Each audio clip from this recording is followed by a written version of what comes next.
Okay. Hi, everyone. My name is Sarah Shepard. I'm the Employee Relationship Manager at Mercy College. And my role is to provide you with a platform to meet different employers who have opportunities, learn about them, hopefully apply for them, and get an offer.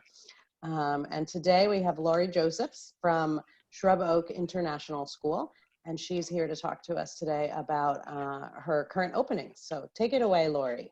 Thank you. Just as an opening, I'm the head of human resources for Shrub Oak International. I have been there since before we actually opened, which we had done in September of 2018.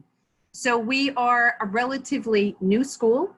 Our entire focus is to support students on the autism spectrum to lead more meaningful lives. And our student population varies from those who are higher functioning, who may go and decide to go to college, pursue career opportunities, to those on the other ends of that continuum with emotional and intellectual disabilities, and then everything in between. So given the very wide breadth of a student profile, our professionals in education, we have a cross-functional clinical group as well as campus life, which supports our students after the school day is done and then on the weekends, all collaborate incredibly well to be able to determine what the plan forward from developmental plans, behavior plans if needed, will look for these students. So for many of you who know that in special education, students have an IEP, we have what we call an IT, as in transdisciplinary EP, which is almost like an IEP on steroids. It really reaches to what makes every individual unique. From, when you think about yourselves, socially, emotional, communication, life skills, social skills, how you are in academics, clinical part, from speaking, speech, OT, PT. It is a very holistic view of every single student. And it really, it makes us look to every individual person and student we have as unique, and they are. So it's strength-based approach. We will take students from the ages of actually about 8 till those that are 30. Before COVID hit, we had about 35 students on campus. We are a boarding and a day school. From the boarding side, we have 5- and 7-day boarding options for our students, as well as day options. We are a 365-day-a-year program. We're a private school. And when we're in full operation, we will have capacity for 400 students, 300 of which could be boarding in with us. So the capacity to go from where we were right before COVID, from about 35 till about we could have the capacity for 400. We're in a complete growth mode. Now, what's wonderful for us is that even through this incredible, unpredictable time that we live in right now, our school has been open. So we have students on campus who remain there because it's just their families would like them to remain there for that consistency. They're still boarding with us. We're opening again our day program for an educational program on July 6th. So many of our students are coming back, which we are so fortunate. So we know on Monday, it's going to be quite a transition for those students who've been out for 3 months, but we're looking forward to it. And our staff is coming back on campus as well. Now, because many of you will have questions about what we are doing from a COVID perspective. In certain ways, we've had, I will say, an advantage because we've been open from March to the present. We have been keeping up with federal, state, local guidelines as to what we need to do to keep our community, our students, our staff as safe as possible. We have now a further reopening plan with all of our staff now coming back, which we've really enhanced that which we have in place, all in an effort to keep us as safe as possible. As I know Sarah and I were talking offline, that her team at Mercy is doing, for you moving ahead. So we have still in this crazy time a number of positions that are open, and we will have more opening as we go. What I want to add too is while we recruit students domestically and we are safely bringing in students, because we have a special process as students are coming back, if they're traveling, if they're not traveling. So we really are providing those guidelines. We do even have a quarantine area for students who are coming back. If they need to be quarantined for a certain period of time, tested, you know, before they go back into, I'll say, the regular student population.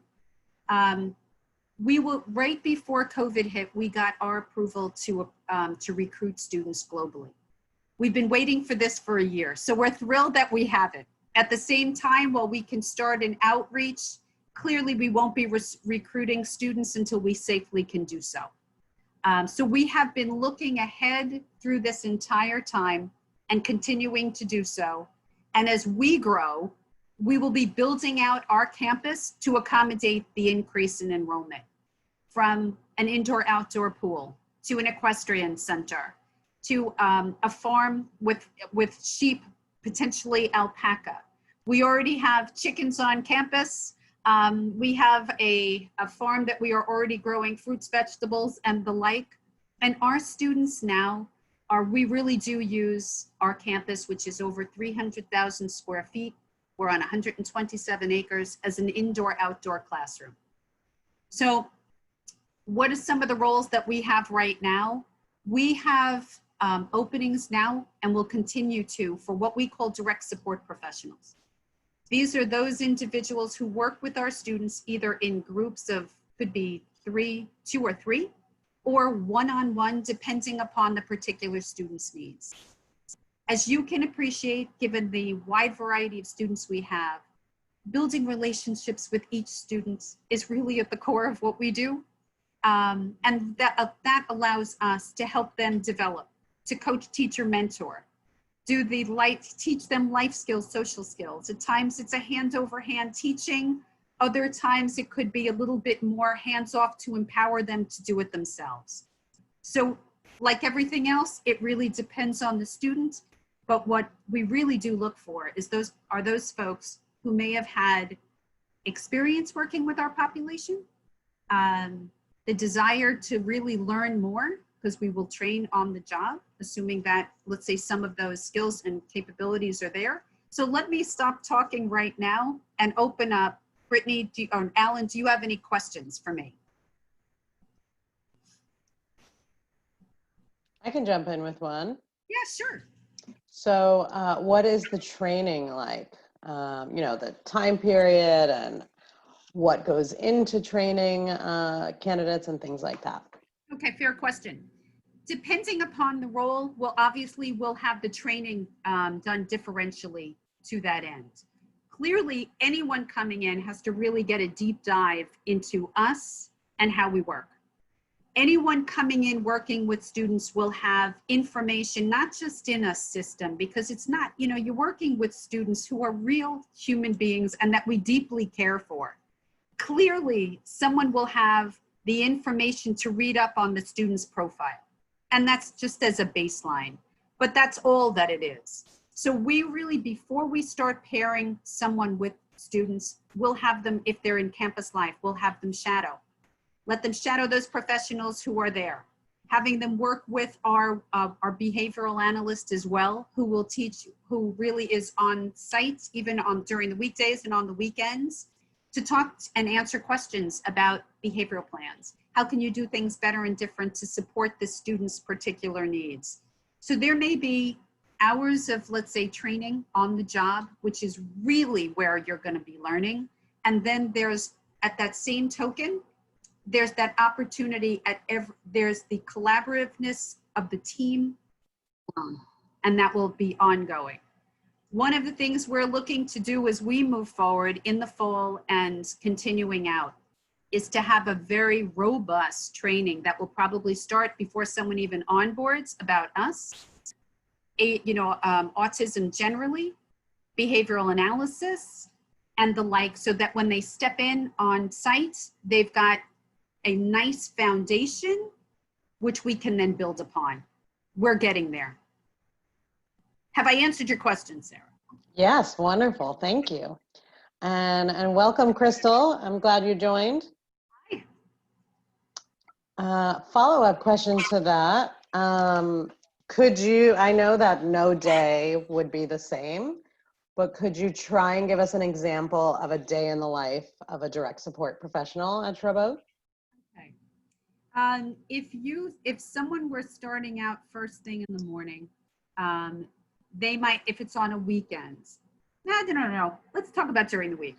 So school ends, let's say it's a traditional day and we're starting at school again. So school ends, there's let's say a 15-minute transition for the students between the education day and the campus life day. So I'll say the professionals are transitioning. If there's any information that has to be shared between the two, the staff members about the students, that information is openly shared so that, let's face it, the student doesn't really care that it's 3:30 in the afternoon because their experiences, this is the day in their life. It's our job to make sure that is seamless for them. So if something phenomenal happens actually during the education day, our campus life team is going to know about it and can actually continue that conversation if it makes sense to do so.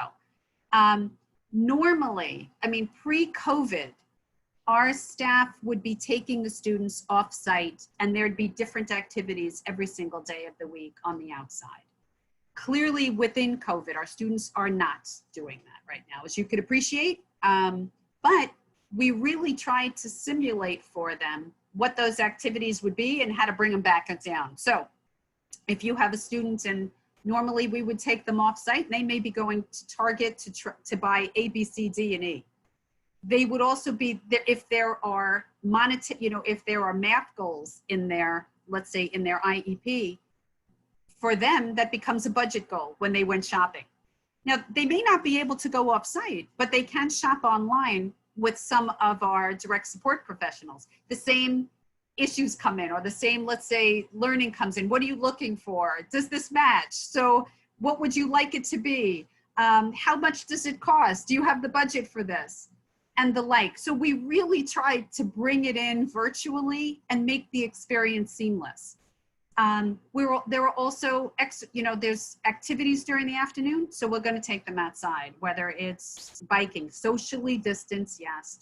All of our staff, they're working with students, they are wearing masks. So the social distance is there.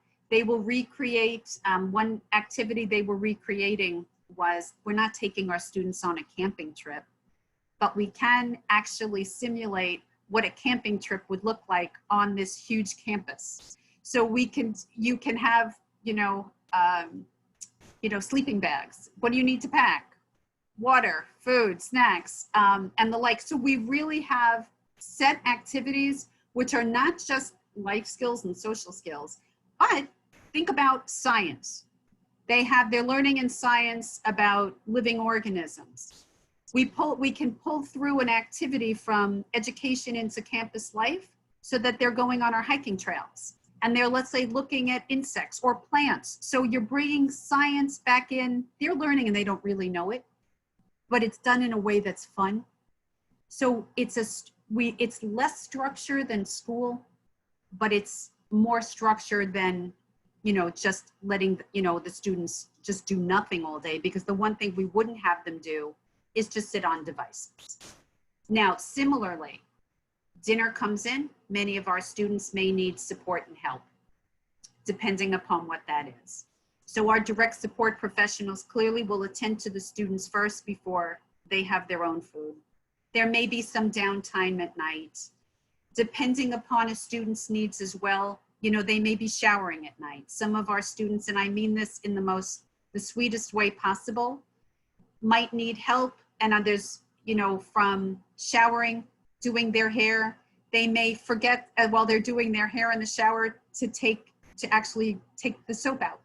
They're kids, and so it's done in a way that's respectful. How do you coach them so that they're doing it themselves? Many of them will have sensory issues and just don't want the soap in their hair, but knowing the student, which is always at the core, and respecting them, that relationship allows our staff to have the creativity to know how to reach them in the most effective way possible. Long-winded answer. I hope I gave you some sense of what a day could look like. Wonderful answer. It sounds like these would be great opportunities for any student who's pursuing a career in education or social service, a lot of different majors, I think. Brittany, can you tell us your major? I'm doing biology. Biology, great. How about you, Crystal? Oh, Crystal, I think you're muted. So if you are saying something, we're not able to hear you, if you can unmute yourself. Okay, maybe she stepped away. I have a All right, question. great. Sure. Is there like a specific age that you have to be to become like to basically help? Work with- Like, is there like a certain age? Is it like 17 and up or 18 and up or something?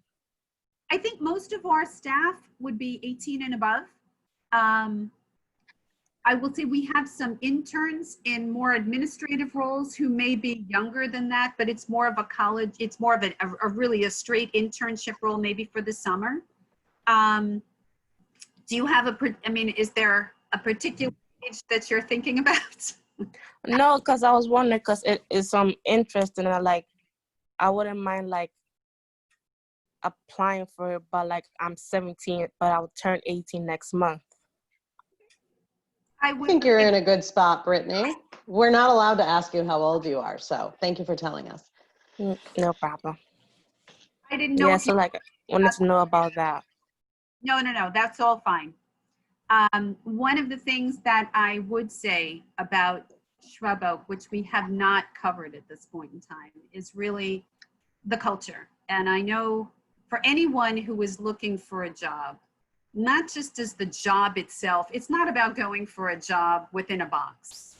You're looking for something where you're hoping the day that the role is something that you want to do, and you're working in a place that not only respects the people who work there, supports you, makes you feel good about the work that you do. And this group, I will say, the people that we hire, they're skilled at what they do. And I've said this to Sarah, and I've talked about this in the past. But what we also look for are those people who really want to do this work with our kids. So it's coming from the heart, the passion, if you will. People are there because they really want to be there. And at the end of the day, I would say from what we hear from our team, we treat our team like they're gold because they're working with our kids. Our kids are our lifeblood. And I can't stress it enough. I know that there are many companies that look at their employees as less than, let's say, the lifeblood of the organization. And here they are the lifeblood. And when we talk with parents and they have the opportunity to meet not just our teachers, but those people who are working on the front line with their students, they need to also feel what we do, is that these people want to be here. We're treating them with that dignity and respect, because that will clearly not just keep our staff, but it will also pay back to the students. So it's a really very holistic approach, and we take it very seriously. And you should too, because I mean, you should be working in a place, whether it's now, whether you're in college, whether it is after college, that will absolutely respect all that you can bring to the table too. Yes, and very rewarding, the job, it sounds like, as well. So you get those intrinsic rewards, you're respected, it's a win-win. Any questions, guys? I got a few more, but I don't want to take up all the questions. So like, how would you apply? If you would like to apply, I would tell you to just put in the subject line, just so it will come in front and center. Just put in, Mercy Career Fair. And in the body of the email, send it to careers@shruboak.org. You can take a look on our website to see what positions are open, if there's something else there too that you might be interested in, and that will come in, and we could absolutely take a look at that. And I put that email address in the chat for everyone. Thank you. Thank you very much. No problem. And if you also, if anyone on the call, or if this, because this is recorded, has any questions and wants to reach out, you can also send those questions to Careers. I will make sure that they get answered. And you can always reach out to me as well. You all should have received my email address when I sent a reminder out today. But I also wanted to ask about, so qualifications and what are some typical hours and shifts that you are in need of right now? For direct support / one-to-one roles, most of our direct support professionals, they're working a part of the week and on a weekend. And one of the reasons we do this is because I'm just going to be very frank. It is very difficult to get people to work the weekend. And that's the time where we absolutely need coverage, as you can appreciate. So that said, direct support is usually about 2:45 to about 10:30. That would be Monday through Sunday. Additionally, on the weekends, there is the, I'll say a morning afternoon shift. So it would be somewhere, and we're changing it a little bit. So think of it roughly from about 7:30 till about 2:30-ish, we're just making it, we're just changing it slightly. And that would be on Saturdays and Sundays. We also have roles analogous, but not as many, that occur during the education day. We call them educational assistants. It is different, from what I understand, than traditional teaching assistant roles in a public school. And I have met many teaching assistants out there. From what I hear from them, our roles are far more, I'm going to say they entail more. There is the same working with either groups of students or one-to-one. At the same time, they will be more involved with differentiating the instruction during the course of whatever, let's say, class that's in. So that would be more of a traditional classroom day from about 7:38 till about, I'm going to say 3-ish. But it's we look for similar qualifications. So we're looking for those people who want to work with the students, experience with that. Many times we find people can only work during let's say Monday through Friday, those ed hours. And to give you a flavor, we have about 3 separate programs in our educational arena to support the wide range of students we have. So we've got, we actually just opened up what I'm going to call a TVI program. We have a student first in the cohort who is blind and autistic. So that's one cohort, and we have gotten a number of interesting inquiries looking to have other students start. We have what I'm going to call a sort of elementary middle school classroom, separately for let's say middle and high school students. Then there are the different tracks we also have a founders program. So it's really those students who really do require one-to-one attention within the classroom and are I'll say lower functioning. And I hate the phrase because it doesn't allow you to differentiate each individual student in the classroom. And those that are, quote, higher functioning, and they may be going for high school diploma. We just have a graduate who's graduating in about 2 weeks, and others who are, which is just so cool. Mm-hmm. And he wanted the cap and gown, so cool. Yeah. And even in COVID, he wanted a small ceremony on campus. So we're doing it. We'll do it socially distanced, but it's just delicious.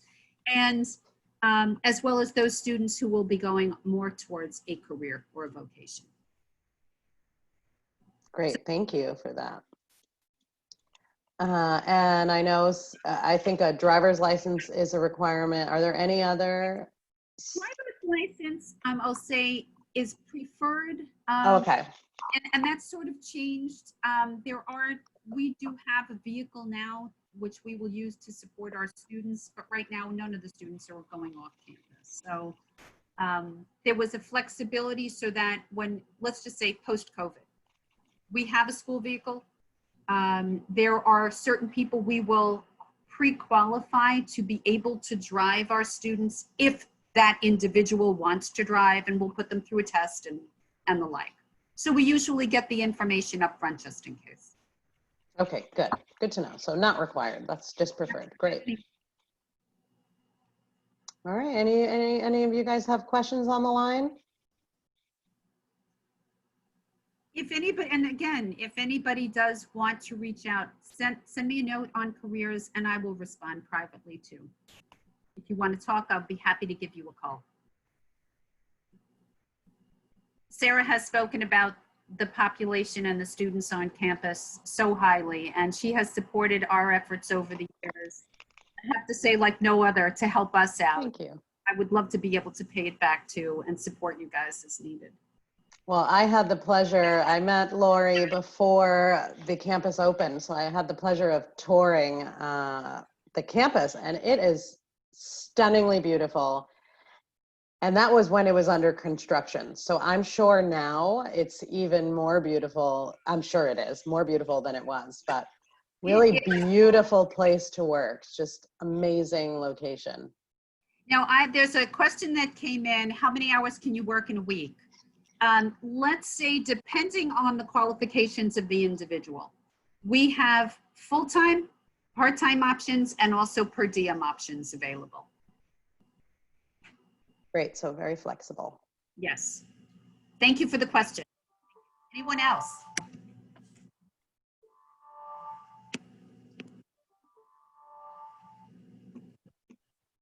I guess I can stop recording now. Since we got the bulk of it in there, I will stop recording now, okay?